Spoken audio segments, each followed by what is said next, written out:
David Crosby here with Jake Carter. The Leafs and Jets wrap up their 3-game series Saturday night after splitting the first 2 games. Winnipeg is 7-2-1 in their last 10, 6 points back of the Leafs and 2 points back of the Oilers, with 3 games in hand on Edmonton and a pair on Toronto. Now, the Oilers grab sole possession of that 2 spot for now with their 4th straight win against Ottawa. And Connor McDavid increased his league-leading points total to 51 in just 29 games.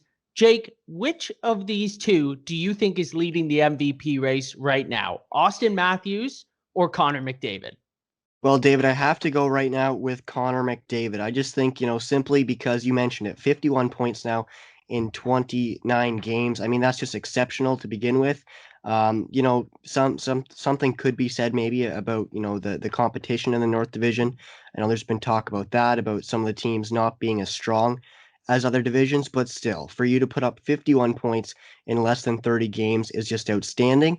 And I think for me too, with Matthews, the only thing has been, a little bit of those injury concerns, right? Where he's played some less games and, if you take that into consideration, but I think just for the offensive numbers as a whole, I think I'd have to give it to Connor McDavid right now. I don't think there's a wrong answer with that one. I think those two guys have to be 1 and 2 right now. Maybe the only edge I can see for Matthews, not just the goal scoring, but the team success. I think if Toronto is able to hang on to that number 1 spot, maybe that bumps him ahead of Connor McDavid. Now, Edmonton faces Vancouver Saturday in the second half of a back-to-back. Jake, between the Jets and the Oilers, which team do you think has a better chance of overtaking Toronto in that North Division? Well, David, I mean, to start off, you said it, I think a better chance, because I think that, it'll be tough for either of the two teams to surpass Toronto, just because I think the Leafs are the most complete team in that division. But I think for me, I'm going to go with the Edmonton Oilers. I just think that, with McDavid and Draisaitl, I simply think that their offense is able to carry their team. And I think that as long as they can get some decent goaltending out of, Mike Smith, Mikko Koskinen, and whoever they decide to roll with, I really do think that their offense will be able to carry them, and give them a better chance at the Leafs. I just think in the case of the Jets, they're still obviously a very good team, and you said it, they do have those games in hand, but we saw it the other night. I mean, they, in that overtime loss to the Leafs, Connor Hellebuyck was outstanding. And I think that, for them to really have a shot, he'll have to continue to be, keep playing at a very high level. And I just think that'll be harder to do for him. So I think that obviously he's still one of the greatest goalies in the world. I just see the Oilers offense being able to carry them and give them a better shot at overtaking the Leafs. I think you nailed it there. I mean, it's kind of a big difference between these two teams. The Oilers are so top heavy, and it always comes down to their goaltending. I mean, each of the last few seasons, it seems that's been the biggest question. And Mike Smith has definitely been the answer so far this season. If Mikko Koskinen can get his game together somehow and either be a reliable guy, maybe 35, 40% of those games, I think Edmonton could definitely reel off quite a few wins. But I don't want to jump over Winnipeg. I think they're one of the better stories right now in the NHL. They're a really great team, super underrated in my opinion. And we're a little over 6 weeks removed from that Patrik Laine for Jack Roslovic and Pierre-Luc Dubois trade. Now, Roslovic has cooled off a bit since that red-hot start in Columbus. Dubois, it seems like he's just starting to find his footing there with the Jets, but clearly Patrik Laine is the story. After notching 10 points in his first 10 games with Columbus, Laine went pointless for 7 games, which matched the longest drought of his career. When asked where his confidence was, he said, quote, "Probably closer to 0. Now, Laine proceeded to break out of that slump with an assist in the second period of a Thursday night game with Florida. Then he opened the scoring in the third period with a power play goal, but he played just 2 minutes and 20 seconds in that third period, not 1 second in the final 7 minutes, and Florida scored 4 straight goals to win 5-4 in overtime. It gets even more bizarre than that. In the post-game presser, Laine was quoted as saying, "I thought I was playing good, but I guess I thought wrong." John Tortorella, always good for a great quote, kind of brushed it off post-game, but on Friday he said, "I want to play him. but I still have to make calls as far as how the players are playing. There's no free passes because you're notably the top gun. Now, Laine was on the ice for each of Florida's first 3 goals, so I can sort of see it from Tortorella's perspective when he wanted to protect that lead. But from my view, you should be playing him in overtime. He's your best scorer. You need a goal to win the game. Once you've made it to overtime, you've already got that 1 point. You're no longer playing for that point. You're playing for the win. So where do you sit on this issue, Jake? Yeah, David, I think I'm, of a similar position to what you just said. I think that simply, I think it's understandable for a coach to bench a player from time to time, especially if they're not playing well, or simply like Tortorella tried to say, if other players are playing better. But I think you said it, you hit the nail on the head with Patrik Laine, and the Columbus Blue Jackets. He is their best player. So I think if Tortorella wants his team to have success, he's going to have to play him. And I don't think that moving further down the road, I think that if this continues to happen and if this is a trend, I think that it'll have to come to a breaking point eventually, whether that's a coaching change or something else. But I just think that for the Blue Jackets, like I said, he's their best player. He needs to be played. And Tortorella also said that he thought that in that overtime loss to the Panthers, he thought Laine in that first period maybe played the best period that he's played all year for him, so far. So it is kind of confusing and baffling, and it's tough to hear Laine say that too. Um, saying that he thought he played well, but I guess it wasn't good enough. Still for a young player to try to have to deal with that too. But I think overall, the moral of the story is he has to be played if Tortorella wants his team to have success. Totally. And he's not the same type of player as Alex Ovechkin or even an Austin Matthews, but you saw what those teams have done with Matthews this year, getting some penalty killing minutes, getting some tough minutes when Toronto has the lead. Alex Ovechkin certainly had to go through that in his career. He had a ton of offensive success. He was not defensively reliable, but he played through it. They let him learn, and look where it got them. It got them to the Stanley Cup. So, what's interesting to me about this situation is Laine kind of waging war with Tortorella, so to speak, in the media. He's not really holding back. I love when players give their real opinion and they say what they think, but I'm not so sure it's going to do them any good to kind of, counteract what Tortorella is doing and basically say, look, I thought I'm playing well and he sat me anyways. What do you think about that?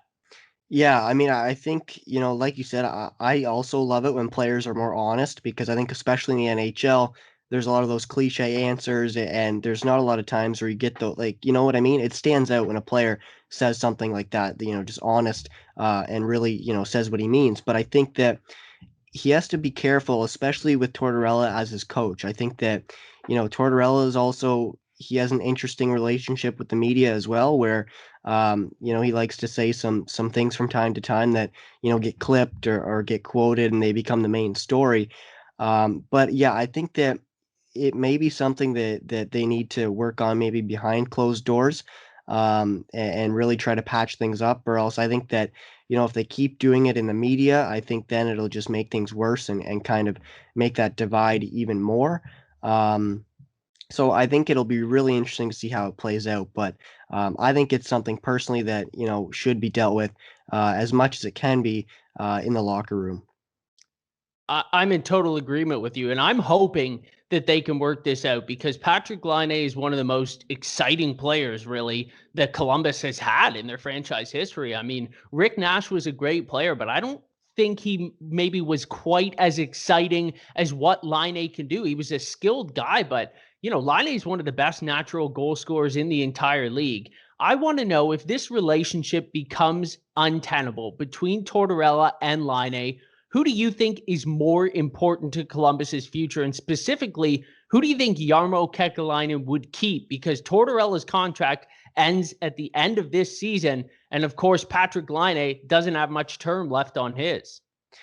Yeah, that's tough. I mean, I think it will also come down to how well Line plays for the rest of this season, and obviously the end result with the Blue Jackets in whether they make the playoffs or that kind of thing for Tortorella. But I think that that's a tough one because I think that Tortorella, obviously, he's been there a while now, and you can tell he clearly has a system to which that team plays, and it plays well too. They can play a shutdown game when they need to. And we saw it in years prior. I mean, they beat the Leafs last year in that play-in round, and they gave Tampa a tough go of things last year, and they beat them the year before. So I think that Tortorella is a good coach if he gets everyone to buy in.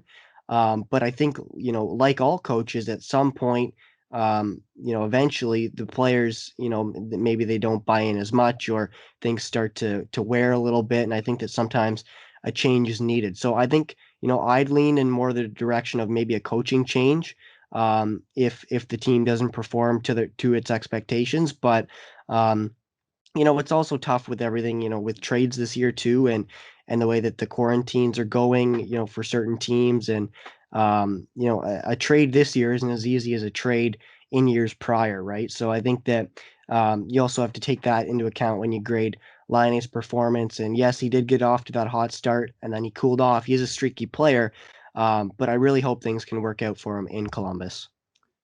Well, one young gun who is not getting benched in any situation right now is Kirill Kaprizov. We released a video of him earlier this week. If you haven't seen that yet, go check it out. But he scored his first career hat trick Friday night in a 4-0 win for the Wild, who shockingly have moved into second place in the West Division, which I think is the best division in the entire league. Now, what's your impression of Kaprizov so far? And outside of Minnesota, which team has been most surprising to you?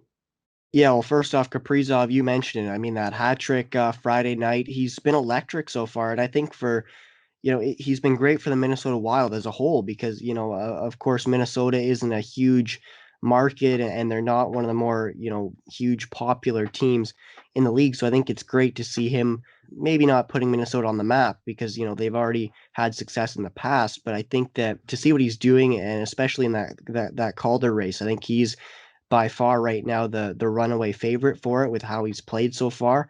But I think, with Kaprizov, it's also interesting to note too that yes, he is a rookie, but he's also, played previously in the KHL before coming over here. So he's not your typical 18-year-old or 19-year-old rookie. I believe he's 23 years old.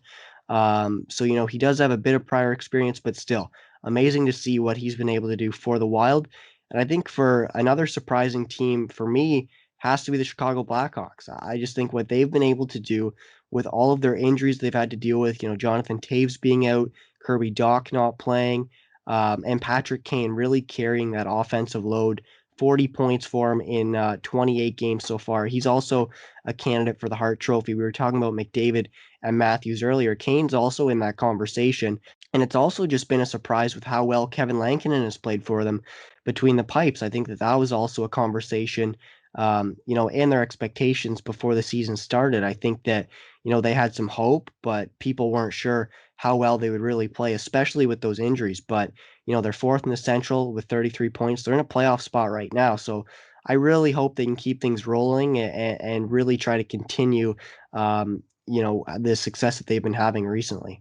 And they're comfortably in that playoff spot. It's not like they're just barely hanging on. They have a pretty big lead on the Columbus Blue Jackets in that fifth spot, who we mentioned have been struggling. So I do think Chicago can hang on and seal up a playoff spot there. So Minnesota, Chicago, two teams I did not expect to be watching a lot of this year, have been two of the most exciting teams in the entire league. That's going to do it for today. I'm David Crosby. That's Jake Carter. Thanks for tuning in to NHL Quick Hits.